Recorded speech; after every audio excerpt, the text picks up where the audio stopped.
சிவபெருமானோட தீவிர பக்தரான பிரிங்கி முனிவர். சிவனை தவிர வேற எந்த தெய்வத்தையும் வணங்காதவர். சிவனும் பார்வதியும் எல்லா முனிவர்களுக்கும் காட்சி கொடுத்துட்டு வந்திருக்காங்க. அப்போ சிவனை தரிசிக்க வந்த பிரிங்கி முனிவர் பார்வதியோட தரிசனம் எனக்கு தேவையில்லைன்னு சொல்லி பார்வதிய அவமதிச்சு நான் சிவனை மட்டும்தான் வழிபடுவேன்னு சொல்லிடுவாரு. இதனால கோபப்பட்ட பார்வதி சிவனை விட்டு நீங்காம இன்னும் நெருக்கமா சிவனோட சேர்ந்து ஆசி வழங்க நினைக்கிறாங்க. பிரிங்கி முனிவர் ஒரு வண்ட உருவம் எடுத்து சிவனை மட்டும் வலம் வந்து சிவனோட ஆசைய மட்டும் பெறுவாரு.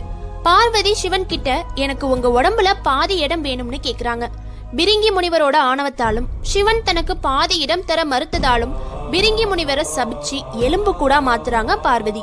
சிவனை நோக்கி தவம் இருக்க முடிவு செஞ்சு அவரோட பாதியா இணைய நினைக்கிறாங்க. பூலோகத்துக்கு போய் தவம் இருக்க முடிவெடுத்த பார்வதி பச்சை பசேல்னு இருக்க வாழை மரங்கள் நிறைந்த ஒரு இடத்தை தேர்வு செய்யறாங்க. அங்க வாழை மரத்தால பந்தல் போட்டு லிங்கம் அமைச்சு தவத்தை தொடங்குறாங்க. லிங்கத்திற்கு அபிஷேகம் செய்ய நீர் தேவைப்படுது. உடனே புதல்வர்களான விநாயகரையும் முருகனையும் கூப்பிட்டு நீர் கொண்டு வர சொல்றாங்க.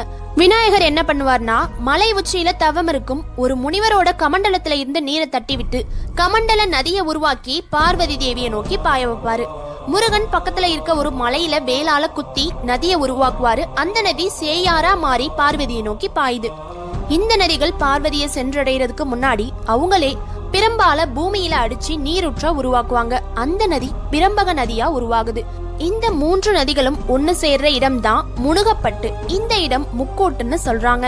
இந்த இடத்துலதான் பார்வதி தேவி வாழைப்பந்தல் அமைச்சு சிவனை நோக்கி தவம் இருக்க ஆரம்பிச்சாங்க. தண்ணீர் கிடைச்சதும் பார்வதி லிங்க அபிஷேகம் செஞ்சு தவத்தை தொடங்குறாங்க. இந்த தவத்தை கலைக்க பல அரக்கர்கள் முயற்சி செய்யறாங்க. அப்பதான் சிவபெருமான் வால்முனீஸ்வரன் அவதாரமும் செம்முனீஸ்வரன் கருமுனின்னு பல அவதாரங்கள் எடுத்து அரக்கர்களை அழிக்கிறாங்க. பார்வதியோட தவத்துல மகிழ்ந்த சிவன் திருவண்ணாமலையில பார்வதிக்கு தன்னோட இடது பக்கத்துல இடம் கொடுத்து அர்த்தநாரீஸ்வரரா மாறுறாரு.